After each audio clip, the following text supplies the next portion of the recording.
காந்தியடிகளோட அந்த பக்கத்துல இருக்கிறது கஸ்தூரிபாய் காந்தி. இந்த பக்கத்துல இருக்கிறது யார் தெரியுமா? மீரா பென். மீரா பென்னா? யார் அவங்க? இவங்க இங்கிலாந்துல உள்ள பணக்கார வீட்டு பொண்ணு.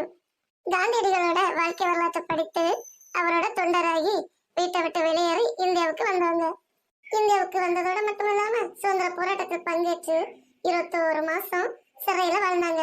காந்தியடிகளுக்கு ரொம்ப பிடிச்ச சபர்மதி ஆசிரமத்துல தங்கி இருந்து இந்தி கற்று இந்திய கலாச்சாரப்படி வாழ்ந்து மறைந்தவர்கள். இவங்க அம்மா அப்பா யாரு தெரியுமா?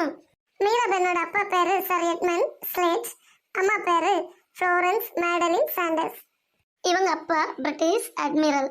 கிறிஸ்தவ குடும்பத்துல 1892 பிறந்தாங்க. இளமை காலத்திலேயே லண்டன் மற்றும் பாரிஸில் வாழ்ந்த ஆடம்பரமான வாழ்க்கை அவங்களுக்கு பிடிக்கல. பிரெஞ்சு அறிஞர் ரோமன் ரோலன் எழுதிய காந்தியடிகளின் வரலாற்று நூலை மாடலைன் படித்தார்.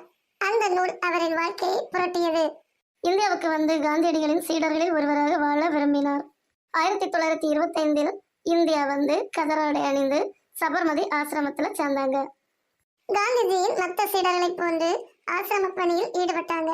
காந்திஜி அவருக்கு சூட்டிய அந்த பெயர் தான் மீரா பென். மாடலைன் ஸ்லட் என்ற பெயர் மீரா பென் என்று மாறியது.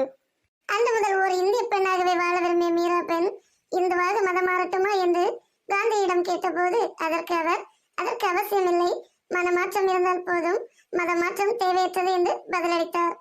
மீரா கடைசி வரை இந்திய பாணியில் உடையணிந்து இந்தி கற்று ஓர் இந்திய பெண்ணாகவே வாழ்ந்தார். 1931 லண்டனில் நடைபெற்ற 2வது வட்டமேசை மாநாட்டுக்கு காந்தி சென்றபோது அவரது மக்கள் தொடர்பு செயலாளராக மீராபென் உடன் சென்றார். காந்திஜியின் நிகழ்ச்சிகள் மற்றும் பேச்சுக்களை தொகுத்து அனைத்து ஐரோப்பிய மொழிகளிலும் உள்ள பத்திரிகைகளுக்கு இவர் வழங்கினார். இந்த செயலை நிறுத்தும்படி பிரிட்டிஷ் அரசு எச்சரித்த போது இது என் கடமை என்று கூறி தன் செயலை தொடர்ந்து செய்தார். 1934 சேவாகிராம் ஆசிரமம் அமைப்பதற்கு பெரிதும் தொண்டு புரிந்தார். 1942 வெள்ளையனை வெளியேறு போராட்டத்தின் போது மீராபென்னும் கைதாகி மொத்தம் 21 மாதங்கள் சிறையில் அடைக்கப்பட்டு இருந்தார். நாடு சுதந்திரம் பெற்ற பின் உத்தரப்பிரதேச அரசில் உணவு உற்பத்தி திட்ட ஆலோசகராக சேவை செய்தார். காந்திக்கு பின் இந்திய அரசியல் மீது அவருக்கு விருப்பம் இல்லை.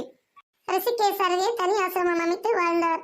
இந்திய நாட்டுக்காக தன் ஆயுட்காலத்தை அர்ப்பணித்த மீரா இறுதி வரை திருமணம் செய்யவில்லை. சுயசரிதை உள்ளிட்ட சில நூல்களை இயற்றினார். காந்தியடிகள் மீராபெனுக்கு எழுதிய கடிதங்களும் இதில் இடம்பெற்றுள்ளன. காந்தியடிகளின் மறைவுக்கு பின் இந்தியாவில் இருந்து வெளியேறி 1959 ஆஸ்திரியாவின் தலைநகரான வியன்னாவில் குடியேறினார்.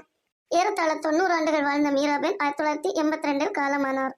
தாய்நாட்டை விட்டு இந்தியாவுக்காக தன்னை அர்ப்பணித்த மீராபெனின் அர்ப்பண உணர்வு எத்தகைய பெருமைக்குரியது.